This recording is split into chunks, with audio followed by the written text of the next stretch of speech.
¿Qué onda? Soy Pato y he creado este canal para hablar específicamente de los libros que me ayudan a mí a humanizarme. ¿Qué podría ayudarme a conectar más con mi vulnerabilidad humana? Que saber cómo funciona lo más humano que tenemos, que es el cerebro. Por eso el libro de hoy es Tu Super Cerebro, escrito por Kaja Nordengen, que al ser un nombre noruego obviamente no lo pronuncio bien, no tengo ni idea de cómo se pronuncia, una disculpa. Pero bueno, Kaja Nordengen es una mujer neurocientífica noruega que ha sentido en su vida tanta pasión por descubrir cómo funciona el cerebro que quiso compartírnoslo a nosotros los mortales en un libro bastante básico, diría yo, si estamos hablando del cerebro, un libro muy sencillo de leer que creo que funciona muy bien para comenzar una lectura en el mundo del cerebro. Leyendo este libro no te vas a convertir en neurólogo, pero sí vas a poder agarrar unos cuantos hacks de cómo funciona tu cerebro y cómo utilizarlo a tu favor. Creo que lo más increíble de este libro es que la autora no solo está convencida de que el cerebro sirve para todo el funcionamiento de nuestro cuerpo físico y en algunos aspectos también de nuestro funcionamiento mental, sino que para ella somos nuestro cerebro, y literalmente así comienza el libro. En este libro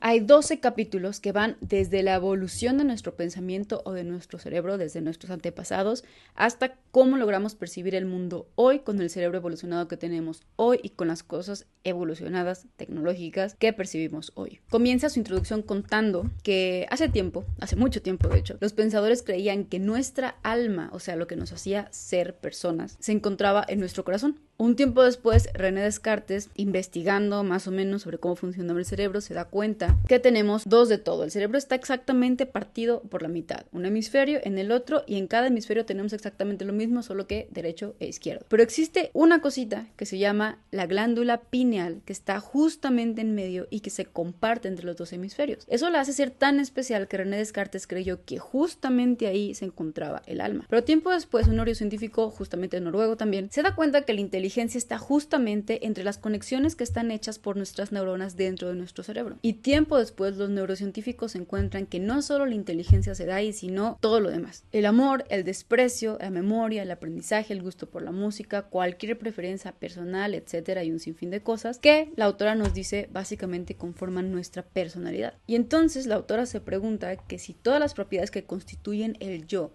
se encuentran en nuestro cerebro, y si el cerebro no se puede cambiar sin que la persona también cambie, que convierte al cerebro en nuestro único órgano irreemplazable hasta ahorita, se vuelve evidente que uno no sería quien es sin su cerebro, por lo que la pregunta es, ¿entonces somos nuestro cerebro o somos algo más que eso? Como es un libro de neurociencia, trae muchos conceptos del cerebro que no voy a mencionar aquí porque siento yo que no estamos en una clase del cerebro y que yo no soy neurocientífica como para explicarlos de la mejor manera. Ahora, la autora claramente tenía que comenzar por el principio. Y el principio fue hace muchos años, cómo vivían nuestros primeros antepasados. Tenemos conocimiento que hace más de 2 millones de años aparecieron los primeros hombres que caminaban en 2 piernas. Y ellos son los primeros seres que se tienen documentado en los que su cerebro era, aparte del cerebro reptiliano, también el sistema límbico, y comenzaba a cubrir esas 2 partes del cerebro, la corteza cerebral. El cerebro reptiliano es la parte de nuestro cerebro que es la más primitiva. El cerebro reptiliano lo tienen todos los animales y básicamente se dedica a mantenernos vivos. Tiene el instinto de supervivencia, todo lo que da y sin ningún filtro. El sistema límbico, por otra parte, es donde se dan todas las demás cosas que se tienen que dar para que existamos nosotros y que existamos incluso en comunidades. Esos 2 cerebros se unen en uno mismo, y aparte de que se unen, empiezan a evolucionar y comienza a aparecer la corteza cerebral. La corteza cerebral es esta combinación de sustancia blanca y sustancia gris que recubre todo nuestro cerebro y en la que se empiezan a producir millones de sinapsis y millones de conexiones neuronales que igualmente nos hacen ser quienes somos y nos hacen comportarnos como nos comportamos hoy en día. Entonces, estos seres humanos que aparecen hace más de 2 millones de años, que caminan en 2 piernas, tienen este nuevo cerebro que pesa 400 gramos. La siguiente parte de evolución es hace 2 millones de años y es el que conocemos como Homo habilis. El Homo habilis es el primer ser humano que comienza a usar herramientas para su supervivencia, pero eran herramientas muy básicas como tallar una piedra y utilizarla como cuchillo, como hacha, como lanza, etc. Y estos Homo habilis tenían un cerebro que pesaba 600 gramos, o sea, 200 gramos más que los primeros hombres. 1 millón de años más tarde aparece el Homo erectus. El cerebro del Homo erectus ya pesaba 1000 gramos, o sea, 400 gramos más que el anterior y 600 gramos más que el primero. Por esto mismo, el Homo erectus ya estaba menos dirigido por su parte más primitiva del cerebro y ya podía encontrarle un poco más de sentido a las cosas naturales con las que se encontraba. Por ejemplo, ya no le huía al fuego, sino que el fuego entendió que podía utilizarlo a su favor para calentar comida o ahuyentar animales. Y 800.000 años más tarde, o sea, hace 200.000 años de ahora, aparece el Homo sapiens. El cerebro del Homo sapiens, o sea, nuestro cerebro, pesa entre 1200 gramos y 1400 gramos. Y es justamente en esta parte de la evolución del Homo sapiens que empezamos a desarrollar esa inteligencia que se hace exclusiva del ser humano. ¿Por qué es importante que hablemos de la historia de la evolución del cerebro antes de hablar de cómo el cerebro nos hace ser quienes somos? Porque creo que una de las cosas más importantes a saber del cerebro humano es que es un órgano adaptable. El cerebro se adapta a cualquier necesidad que estemos viviendo como especie porque su único objetivo es ayudarnos con nuestra propia supervivencia. Entonces, el cerebro como órgano no es estático, sino que evoluciona conforme la especie va evolucionando y va necesitando diferentes cosas y va viviendo en diferentes contextos y se va comunicando de diferentes maneras. Ahora, ya que sabemos la introducción del cerebro, no les voy a contar todo el libro porque considero que es un libro que no se puede resumir. Tienes que leer cada palabra para entender absolutamente todo lo que está hablando la autora en cada subtema. Pero sí les voy a contar las partes que más me llamaron la atención y que creo que por lo menos yo puedo utilizar estos conocimientos en la vida cotidiana a mi favor. Primero que nada, no sé ustedes, pero yo siempre me había hecho la pregunta: ¿por qué los animales pueden salir del útero de sus madres y dejar que pase 1, 2 semanas, un mes, máximo 2 meses y poder desprenderse completamente de ellas y sobrevivir? Y los seres humanos tenemos que pasar por lo menos 18 años con nuestros padres y me atrevo a decir que en este momento hasta 30 para aprender a sobrevivir solos. Yo decía, ¿que no los seres humanos somos los seres más inteligentes del planeta Tierra como para que tengamos que tardar tanto para aprender a estar solos? Y la respuesta honestamente es mucho más básica y mucho más sencilla de lo que creí. Básicamente se trata de que un cerebro más grande es un cerebro más inteligente. Pero no por la razón que crees. El coeficiente intelectual no se pesa por kilo, porque si fuera así, las ballenas serían los seres más inteligentes del planeta, tomando en cuenta que sus cerebros pesan alrededor de 8 kilos, que es muchísimo. Y si se acuerdan, nuestro cerebro de seres humanos pesa de 1200 a 1400 gramos, menos de 2 kilos. Como dato curioso, el cerebro de Einstein pesaba 20% menos que un cerebro promedio de un ser humano promedio. Entonces, ¿qué tiene que ver el tamaño del cerebro con nuestro nivel de inteligencia y con que tengamos que pasar por lo menos 18 años con nuestros padres para aprender a sobrevivir? Ok, la cosa está así. En los seres humanos, el tamaño de las neuronas se mantiene igual aún si el cerebro pesa 1000 gramos, 1200 gramos o 1400 gramos. Por lo contrario, por ejemplo, en los roedores, un cerebro más grande quiere decir neuronas más grandes. Si el cerebro de una rata tuviera la misma cantidad de neuronas que tiene el cerebro de un ser humano, el cerebro de la rata pesaría 35 kilos. Ahora regresemos al ejemplo de las ballenas y su cerebro de 8 kilos. Las ballenas pesan entre 130.000 y 150.000 kilogramos y un ser humano promedio pesa entre 70 y 100 kilogramos. Eso quiere decir que el cerebro de una ballena es el 0.005% con respecto a su cuerpo y el cerebro de un ser humano es el 1.4 con respecto a nuestro cuerpo. Entonces, la primera conclusión es que con respecto a nuestro cuerpo, el cerebro del ser humano de todas maneras es el cerebro más grande de entre todos los seres vivos. Y si nos vamos al ejemplo de las ratas, quiere decir que con respecto a las neuronas que podemos desarrollar y caben en nuestro cerebro por gramo, somos los seres vivos que más neuronas pueden desarrollar. Así que, regresando a nuestra pregunta inicial, el bebé que nace con una pequeña cabecita, su cerebro tiene que ser pequeño justamente para que la cabeza pueda salir por el canal de parto. Si nuestros cerebros estuvieran del tamaño al que tienen que llegar en una edad adulta, en el momento en que nacemos sería simplemente imposible que naciéramos por parto natural. Y probablemente sería imposible que nuestras madres nos tuvieran por mucho tiempo en su vientre. Entonces solo nos queda tener muchísima paciencia y darles un contexto perfecto hasta cierto punto a los niños para que se tomen su tiempo y en el proceso de 18 a 25 años puedan desarrollar lo que resta a su cerebro y eventualmente llegar a ser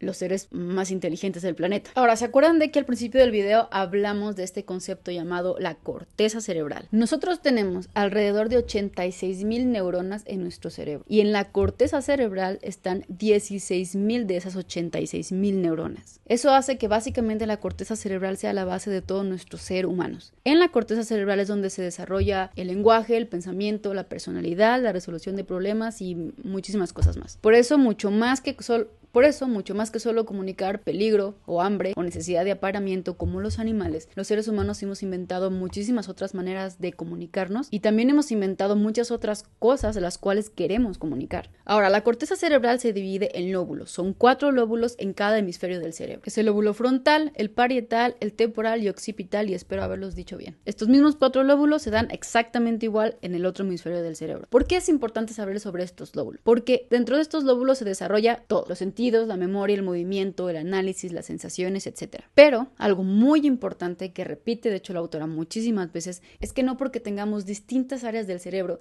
quiere decir que cada área se dedica específicamente a una cosa, sino que todas están conectadas todo el tiempo. Yo no te puedo hablar de que la memoria funciona aquí y no acá, y no te puedo hablar de que el lenguaje funciona aquí y no acá. Cuando falta una parte del cerebro, o cuando una parte del cerebro está enferma o está dañada, es cuando justamente se han podido hacer más investigaciones sobre qué parte se dedica a qué cosa dentro del cerebro humano, y a las conclusiones a las que se ha llegado es que prácticamente todo colabora con todo. Si bien hay unas partes que se dedican un poco más a cierta cosa, es imposible que si se daña esa parte del cerebro no haya repercusiones en otras áreas aparte del área específica de esa parte. Hay enfermedades de hecho del cerebro que logran que cambiemos totalmente nuestra forma de ser. Hay muchos ejemplos de diferentes casos en el libro que gracias a esos casos pudieron investigar dichas enfermedades o experimentar incluso con ellos. Una de ellas, por ejemplo, es que ya mencionamos que todo en el cerebro se conecta y la información que circula entre el hemisferio derecho y el hemisferio izquierdo se conecta por algo que se llama el cuerpo calloso. En ciertos casos patológicos severos se ha tenido que decidir por quitar el cuerpo calloso, lo que ha resultado en una persona que tiene 2 personalidades completamente distintas, una dada por el hemisferio derecho y una dada por el hemisferio izquierdo, ya que entre ellos ya no se pueden comunicar. Entonces cada hemisferio tiene sus propios pensamientos, sentimientos, experiencias y recuerdos, y es como si tuvieras 2 mentes diferentes dentro de tu mismo cuerpo. Y así como esta, hay muchas enfermedades que se tratan en el libro, como la disociación de la personalidad, enfermedades por falta de memoria a largo o corto plazo, también el Alzheimer, la demencia, las adicciones, etc. Obviamente entre estas enfermedades no podía faltar los trastornos de la personalidad. Acerca de esto habla mucho la autora y habla de cosas muy específicas que es más conveniente leerlas en el libro. Pero algo que me llamó mucho la atención es que cada vez hay más casos que una enfermedad psíquica resulta en ser realmente una enfermedad física, por lo que la línea entre el psicólogo y el psiquiatra cada vez es más estrecha, en casos muy graves y muy específicos. La siguiente pregunta que me hacía todos los días de mi vida era si mi perro tenía personalidad o personalidad. Y la autora me responde con un tristísimo no, o más o menos. Los mamíferos también tienen lóbulo frontal, que es donde se da más o menos nuestra personalidad, porque ya sabemos que todo se conecta con todo, pero a diferencia de los seres humanos, que nuestro lóbulo frontal es un 30% de nuestro cerebro, los mamíferos es del 5 al 6% de su cerebro. Este lóbulo frontal y ese porcentaje que tenemos del lóbulo frontal nos da la capacidad de tener memoria que nos ayuda a registrar el pasado, el presente y el futuro. Y esto nos da la sensación de ser los mismos a lo largo del tiempo, lo cual los animales no tienen. Por eso también una gran diferencia entre el ser humano y cualquier otro animal es que el ser humano es consciente de sí mismo y los animales no. Esa es la razón por la que si tú pones a tu perrito o a tu gatito enfrente del espejo, no se va a reconocer. También es la razón de la cantidad de videos que hemos visto muy tiernos y muy chistosos de perritos intentando jugar con su propio reflejo. Ahora, si nos vamos un poco más al tema de la memoria y el aprendizaje, la autora dice que la memoria y el aprendizaje son la base completa de la sociedad y de la cultura. Sin aprendizaje la evolución se detendría y sin la memoria no tendríamos recuerdos que nos construyeran como sociedad. Como todos sabemos, existe una memoria a largo plazo y una memoria a corto plazo. Lo que muchos no sabíamos antes de leer este libro es que dentro de la memoria a largo plazo existe la memoria fáctica y la memoria motora. La memoria fáctica es todo eso que almacenamos como recuerdos, información de hechos y experiencias, y la memoria motora es todo eso que practicamos y es lo que llamamos la memoria del cuerpo. En este capítulo la autora cuenta la historia de Henry Molaison. Henry Molaison fue un hombre que en 1933 se golpeó la cabeza en un accidente de bicicleta y gracias a ese golpe comenzó a sufrir epilepsia. Los ataques de epilepsia eran tan fuertes que realmente le estaban comenzando a impedir vivir su vida. En teoría, la epilepsia sale del lóbulo temporal, por lo que Henry y su familia decidió que sería la mejor decisión extirparle el lóbulo temporal y de esta manera ya no iba a sufrir epilepsia. Y efectivamente, cuando le quitaron el lóbulo temporal, él decidió de sufrir la epilepsia, pero también dejó de formar recuerdos nuevos para siempre. A partir partir de su operación, Henry estaba literalmente atrapado en el presente. Si podemos llamarlo así, los neurocientíficos se aprovecharon de la situación e hicieron muchísimas investigaciones acerca de la memoria y de dónde está situada en el cerebro, porque Henry nunca se acordaba de que ya había pasado por ese proceso. Esa es una razón por la que dice la autora que Henry fue tan amable con todos los investigadores, porque para él, siempre que lo volvían a investigar, era como si fuera la primera vez. Hay una película que se llama Como si fuera la primera vez. Si no la han visto, se las recomiendo muchísimo porque es prácticamente un caso muy parecido al de Henry. Dentro de todos los estudios que le hicieron, hubo algo que llamó muchísimo la atención de los investigadores, y fue que descubrieron que a alguien puede faltarle una parte de la memoria, pero no la otra. Resultó que la memoria a corto plazo, o memoria operativa, como le llamamos cotidianamente, de Henry estaba intacta. O sea que él era perfectamente capaz de vivir en el presente. El siguiente descubrimiento que hicieron sobre Henry fue que incluso en la memoria a largo plazo también podía haber esta división de que una parte estuviera sana y la otra no. Hicieron un experimento en el que Henry veía una estrella por medio de un espejo y él tenía que dibujarla en una hoja sin voltear a ver la hoja. Lo hizo por varios días y Henry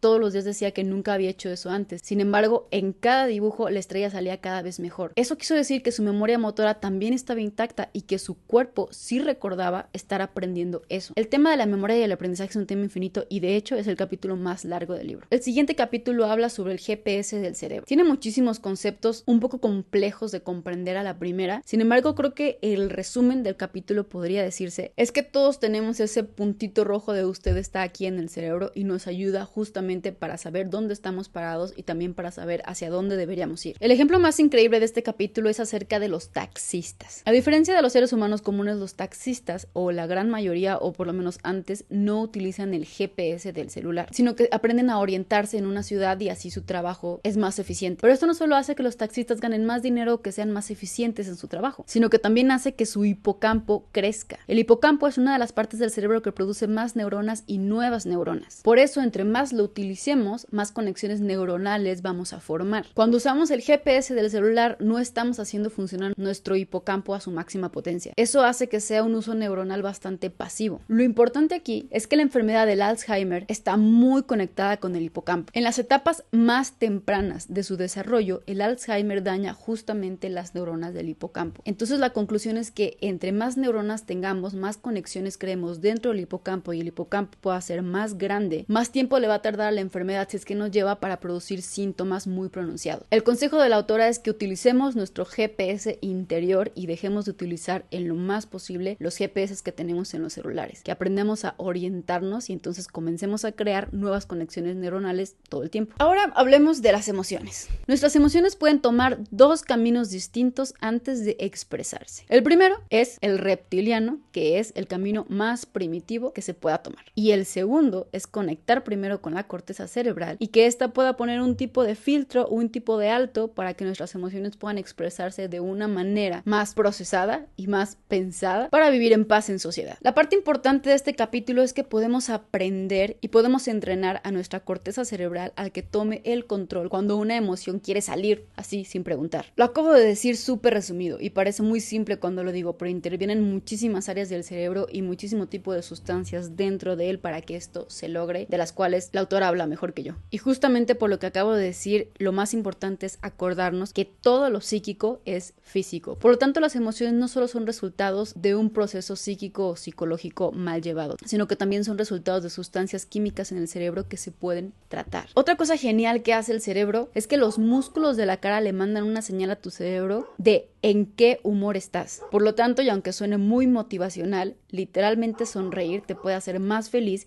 y todo el tiempo fruncir el ceño te puede hacer más enojado o más triste. Cabe mencionar que obviamente nuestro humor es algo mucho más complejo que solamente los músculos faciales y que cuando hablamos de humor no estamos hablando de enfermedades severas como lo son la depresión o la ira. Esas enfermedades son completamente distintas que afectan la forma en la que pensamos, en la que actuamos o en la que vemos al mundo. La depresión es un tema que también toca la autora y también lo toca de una manera muy descriptiva y muy específica que no hay que tomarse a la ligera. Por otro lado, y en temas un poco más amigables y digeribles, habla sobre la mentalidad ganadora, de cuál es la diferencia entre una persona perezosa y una persona que le es muy fácil levantarse de la cama y hacer todo lo que tiene que hacer. Y la diferencia está en la dopamina. Resulta que la dopamina no es una sustancia que se dé después, cuando obtienes el resultado, como todos hubiéramos pensado, sino que la dopamina también puede ser una sustancia que sale antes. Cuando el cerebro te avisa que si haces algo vas a obtener un resultado, también suelta dopamina. Y también es una parte de nuestro cerebro que podemos entrenar. Cuando tu cerebro reconoce por medio de la dopamina que algo excitante está por suceder, se enciende justamente a lo que nosotros llamamos motivación para que lo hagas. Esto pasa porque no basta con que las cantidades de dopamina aumenten, sino que tienen que aumentar en un área específica del cerebro. Si la dopamina aumenta en los ganglios basales y en el lóbulo frontal, da por resultado esta motivación de la que acabamos de hablar. Sin embargo, si la dopamina aumenta en la ínsula, provoca todo lo contrario. Por otra parte, y un tema que a todos nos importa es el estrés, de dónde sale, por qué sale y si nos ayuda o no nos ayuda. La respuesta de la autora es: sí nos ayuda en las cantidades que debemos consentirlo. Nos perjudica de una manera increíble si sobreelevamos esas cantidades. El estrés está aquí para ayudarnos con la supervivencia. Cuando nos enfrentamos a algo que nos puede hacer daño, el cerebro envía señales para ponernos completamente alerta e incluso huir si esa fuera la reacción óptima para sobrevivir. La respuesta inmediata del estrés es lanzar cortisol a tu cuerpo, lo que hace que tengas una presión arterial alta y mucho azúcar en sangre. Esto funciona perfecto a corto plazo cuando necesitas huir, pero cuando eso queda por mucho tiempo dentro de tu cuerpo por el estrés que estás sufriendo, en resumen, puede llevarte un infarto cardíaco o un derrame cerebral. Por si esto fuera poco, si no llegas al infarto o al derrame, el cortisol a altos niveles y por un tiempo prolongado daña y mata neuronas en el hipocampo, lo cual afecta muchísimo nuestra memoria. Aparte de que el cortisol hace que el cerebro envejezca más rápido. Otro de nuestros temas favoritos es el amor. Y la pregunta del $1.000.000 es si el amor es algo más que simplemente sustancias químicas en el cerebro o es simplemente sustancias químicas en el cerebro. Y la autora nos dice que ¿qué es eso en el cerebro que nos vuelve capaces de amar? Es una respuesta que todavía no tenemos. El amor no es una emoción normal como el miedo y el enojo que se limitan a desarrollarse en la amígdala. Por su parte, en investigaciones que han hecho por medio de imágenes computarizadas del cerebro, se ha visto que cuando una persona ama a otra, todo el cerebro se enciende. La parte aburrida y nada mágica científica nos dice que todas las áreas que se encienden del cerebro cuando una persona ama a otra son áreas que normalmente son ricas en dopamina, lo que hace sentido que cuando el cerebro ve a la persona que amas, esté viendo también buenas consecuencias genéticas y reproductivas para nuestra especie. Pero la parte linda y mágica es que todavía no se han hecho los estudios necesarios para entender realmente de dónde viene a lo que llamamos amor. Hablemos ahora de la inteligencia. La autora nos explica lo que es el IQ, cómo funciona, qué test existen en el mundo, en qué se basan y muchas otras cosas más. Pero creo que lo importante de este capítulo es que nos quedemos con que la inteligencia es aquello que nos hace ver con más facilidad soluciones a problemas de la vida cotidiana. Que una persona con inteligencia, digamos, promedio, se le hace un poco más difícil ver. También un dato curioso y chistoso es que parece ser que sí hay una conexión entre físico e inteligencia. Nuevos estudios han demostrado que las personas atractivas son más inteligentes que el resto del grupo. Y algunos investigadores opinan que probablemente sea una manifestación de salud en general. Una mente más sana, un cuerpo más sano. Hay que recordar que normalmente lo que nos parece atractivo a los seres humanos en otra persona es su potencial de reproducción para la supervivencia de nuestra propia especie. También tenemos que tomar en cuenta que todas estas investigaciones se hacen grupalmente, o sea que están hablando de grupos contra grupos, no de una persona en específico.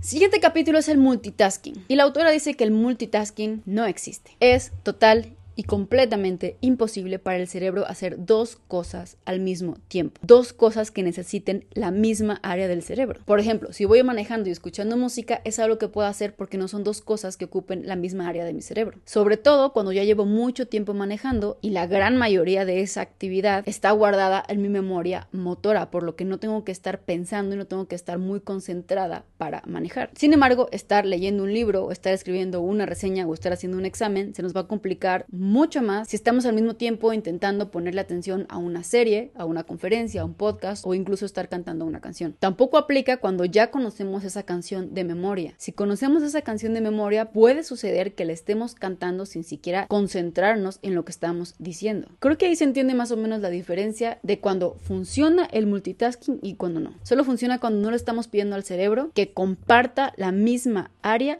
para para dos cosas que queremos hacer al mismo tiempo. De la otra manera, cuando lo intentamos, lo que hace el cerebro es cambiar su atención de una cosa a otra lo más rápido posible. Lo que lo va a cansar probablemente más, te va a cansar más a ti y vas a tardar mucho más tiempo en hacer lo que estás haciendo, aunque sean milésimas de segundo. El siguiente capítulo habla de la cultura. ¿Qué tiene que ver nuestro cerebro con la cultura? Ya vimos al principio que tiene que ver con el aprendizaje y la memoria, pero en este capítulo también nos habla la autora de que la cultura va más allá de eso, va de colaborar entre nosotros, va de hacer equipo, y la manera de hacer equipo y colaborar es relacionándonos por medio del cerebro. A menudo creemos que la capacidad humana se limita a lo que pueda hacer nuestro cerebro, pero se nos olvida que el dicho de dos mentes piensan más que una es lo más real. Gracias al desarrollo de la cultura, del pensamiento y del lenguaje, dejamos de ser esclavos de nuestros propios impulsos. Los genes crean la base de la estructura y la función del cerebro al nacer, pero luego le toca a todo lo que nos rodea ayudarnos a desarrollar ese cerebro. Al momento de nacer, cada neurona tiene alrededor de 2500 sinapsis, que son esos puntos de contacto entre las neuronas, con la información que tenemos. Cuando cumplimos 2 y 3 años, tenemos alrededor de 15,000 sinapsis en cada neurona, gracias a toda la información que hemos consumido en el paso de esos 2 y 3 años. Eso nos dice lo susceptibles que somos a ser influenciados por nuestro entorno y lo que nuestro cerebro es influenciado por nuestro entorno. Eso quiere decir que la genética y el instinto se ven hasta cierto punto anulados por la información que adquirimos de nuestro entorno gracias a la socialización y a la cultura. Irónicamente, es nuestra biología humana en común la que nos permite tener diferencias culturales. La habilidad de comprender que las personas pueden tener pensamientos y comportamientos distintos a los nuestros se da alrededor de los 3 y 4 años de edad. A eso lo llamaríamos una maduración completa, aunque seguramente todos conocemos adultos que no lo han logrado. ¿De dónde viene la creatividad? Es otra pregunta del $1,000,000. Y la respuesta es de un medio ambiente estimulante. Gracias a un medio ambiente estimulante se crean cada vez más conexiones neuronales, lo cual nos da mucha más información de dónde agarrar diferentes conceptos para juntarlos. Y al juntarlos estamos creando una nueva idea que probablemente sin nuestras propias conexiones neuronales no existiría, y a eso lo llamamos creatividad. Para ser creativos debemos estar abiertos a estímulos y recuerdos que no parecerían tener nada en común en lo inmediato, pero es justamente gracias a la creatividad que logramos unirlos de alguna manera que de otra manera no tendría sentido. El siguiente capítulo es acerca del alimento, de cómo comemos con el cerebro. El cerebro es el órgano que más energía consume de nuestro cuerpo, y hay un área en la que el cerebro todavía no ha evolucionado. Resulta que el cerebro todavía cree que el azúcar o la grasa es limitada, por lo que cada vez que consumimos azúcar o grasa, nuestro cerebro suelta dopamina como premiándonos por haber encontrado azúcar o grasa. A lo que no se ha actualizado nuestro cerebro es que estamos en un mundo rodeado de azúcares y grasas muy sencillas de obtener. Y ahí es donde la parte más evolutiva de nosotros tiene que aplacar la parte más primitiva del cerebro para poder decidir lo que vamos a consumir y no dejarnos llevar por nuestro impulso. Como ya sabemos todos, somos lo que comemos. Lo mejor sería inclinarnos a una dieta saludable y así poder darle a nuestro cerebro la oxigenación y la alimentación y la energía necesaria para que funcione lo mejor posible. Dentro de este capítulo podemos ver temas como la publicidad engañosa, cómo las personas que trabajan en el mundo de la publicidad saben mucho más de neurociencia de lo que creeríamos, y para vender sus productos, en este caso alimentos y bebidas, justamente le dan al clavo a la parte de nuestro cerebro que los va a comprar. Por otra parte, hay un tema muy interesante que toca, son las dietas, y dice que el cerebro tolera normalmente bien las dietas habituales siempre y cuando te ocupes de ingerir un mínimo de energía que el cerebro necesita. De lo contrario, el cerebro podría empezar a consumirse a sí mismo. Así que si estás en una dieta, solamente asegúrate de que le estés dando la energía necesaria a tu cerebro para que no te empieces a quedar sin cerebro. El siguiente capítulo es sobre las adicciones, y la autora nos recuerda, porque creo que lo hemos visto en un sinfín de lugares últimamente, eso, que entre más estimulación tenga nuestro cerebro acerca de una droga, y por droga podemos llamar desde cocaína y heroína hasta el café, el azúcar o las grasas, entre más lo estimulemos con esa droga, más nos va a pedir, porque más resistencia va a empezar a tener. Y la manera de combatir este tipo de vicios o adicciones no es quitándola de un día para otro, porque también de esa manera el cerebro se puede enfermar, por lo que tendríamos que hacer es irlas quitando poco a poco y en su lugar ir metiendo cosas que puedan reemplazar esas sensaciones, pero menos adictivas, más naturales, más sanas. De todas maneras, la manera más segura de evitar una adicción siempre va a ser no comenzar. Y por último, toca el tema de la realidad y la percepción. ¿Crees que percibes el mundo tal cual es? Probablemente estés en un error, pero un error a medias. La realidad que percibimos, la percibimos justamente por medio de nuestros sentidos, pero resulta que nuestros sentidos son muy manipulables, tanto por cosas externas en nuestro ambiente como internamente por nuestro cerebro. Nuestro cerebro no nos presenta la realidad como es, sino como debería ser, o de la manera más coherente que a nosotros nos pueda hacer sentido. Y eso también depende mucho de nuestra historia, de nuestro contexto, de nuestras conexiones neuronales, etc. Por lo que la realidad, como la vemos, al final sí es nuestra realidad, porque es en la realidad en la que vivimos. Sin embargo, no es la realidad objetiva a la que probablemente nunca vayamos a tener acceso. Aunque nunca puedes estar totalmente seguro de que la interpretación de la información que te dan tus sentidos sea correcta, puedes estar perfectamente seguro que es la interpretación que tú necesitas para poder adaptarte a la realidad. Y eso fue el resumen de este libro, Tu Supercerebro, de Caja Nordengen, un libro de 336 páginas para adentrarnos en el mundo del cerebro poco a poco como lectores. Si te interesa saber un poco más del cerebro de esta manera, te puedo recomendar estos dos libros, El cerebro feliz y El cerebro idiota, escritos por Dean Burnett, que es un neurocientífico y comediante, por lo que sus libros los hace de una manera súper amena, súper chistosa, súper fáciles de entender, y un libro que no quieres soltar porque te está enseñando cada vez más, y específicamente se concentra en situaciones de la vida cotidiana donde tú te puedes reflejar en ellas, entonces de esa manera puedes entender mucho mejor cómo funciona cada parte del cerebro. Mi opinión personal la voy a dejar en mi podcast que se llama Leyéndome, la puedes encontrar en todas las plataformas para podcast posibles, y el resumen de este libro y de todos los demás libros que voy leyendo los puedes encontrar en mi Instagram. En la descripción hay un link que dice cuál es mi canal de YouTube, le das clic ahí y te van a salir otros 5 links. El de hasta abajo creo que dice resúmenes de libros, ahí puedes encontrar todos los resúmenes escritos por si te interesan o los necesitas para algo, todos tuyos. Espero que este resumen te haya gustado y que hayas aprendido un poquito más sobre aquello que te hace ser más humano, que es tu cerebro, y que te haya dado la suficiente curiosidad para que corras a la librería a comprarlo. El siguiente libro que voy a resumir, reseñar, va a ser Crear o Reventar, de Facundo Arana. Este no es un libro tan académico, es un libro más bien inspirador, artístico, creativo, por eso se llama Crear o Reventar, que son más de 200 ideas para desarrollar tu potencial creativo. Físicamente y estéticamente este libro me encanta y el contenido es muy inspirador. Entonces nos vemos aquí la próxima semana con la reseña de este librito. Si quieres escuchar aún más mi opinión personal sobre este librito, la puedes encontrar en el podcast. Te invito a que le des like si te gustó o te suscribas para que de esa manera mi cerebro pueda recibir la suficiente dopamina para que me dé la suficiente motivación para seguir con este proyecto. Muchas gracias por estar aquí. Qué difícil es hablar del cerebro.